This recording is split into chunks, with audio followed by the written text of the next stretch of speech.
Ya, berarti tetap ditunggu nggih, Mbak?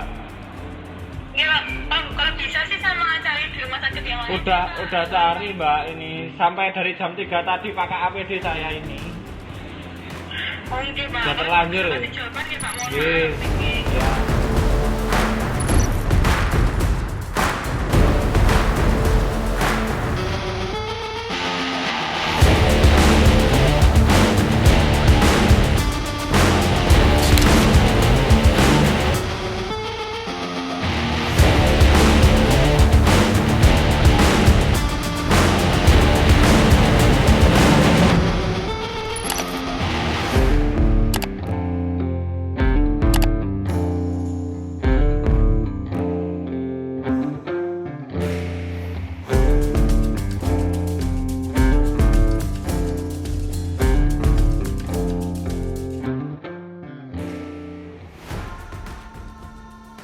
Sebetulnya ini dilakukan agar kebijakan terkait lockdown ini kan tidak diambil oleh pemerintah ya. Jadi bagaimana kemudian mengusahakan ya kapasitas dari fasilitas kesehatan, kemudian juga tempat-tempat isolasi sehingga masih bisa ya digunakan untuk menampung kemungkinan pasien yang akan muncul kan seperti itu ya. Tapi sampai seberapa banyak kan gitu yang harus diupayakan oleh pemerintah kan ya, kita juga harus melihat apakah ketika ditambahkan ya misalkan rumah sakit yang tadinya tidak difungsikan sebagai penanganan COVID kemudian dialihfungsikan ya untuk menangani COVID. Oke, kira-kira nakes yang nantinya akan ditempatkan ya di tempat-tempat seperti itu apakah cukup gitu, apakah memadai?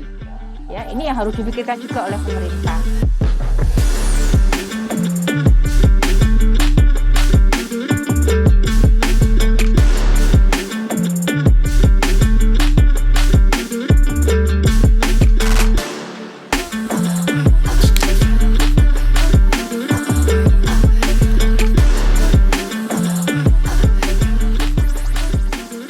Di Indonesia sendiri sebetulnya puncak yang pertama itu masih belum diperoleh gitu kan. Artinya ya angka 5.000 itu kan bukan angka yang kecil ya.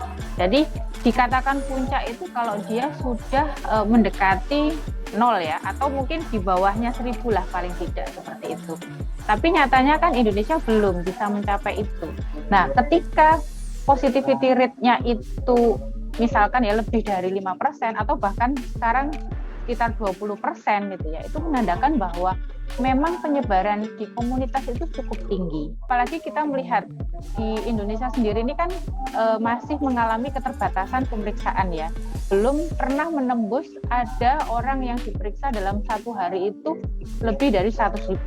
Jadi saya rasa masyarakat itu sebetulnya harus melek ya terhadap situasi yang sedang dialami saat ini ya. Artinya tidak lagi kemudian menganggap bahwa COVID itu adalah sebuah teori konspirasi ya, karena kasusnya ini sudah cukup banyak yang ada di Indonesia ya, bahkan ya 2 juta ya. Nah, ini sudah bisa menjadi peringatan sebetulnya untuk masyarakat kita ya, bagaimana situasi pandemi ini sedang berlangsung ya di tengah-tengah kita.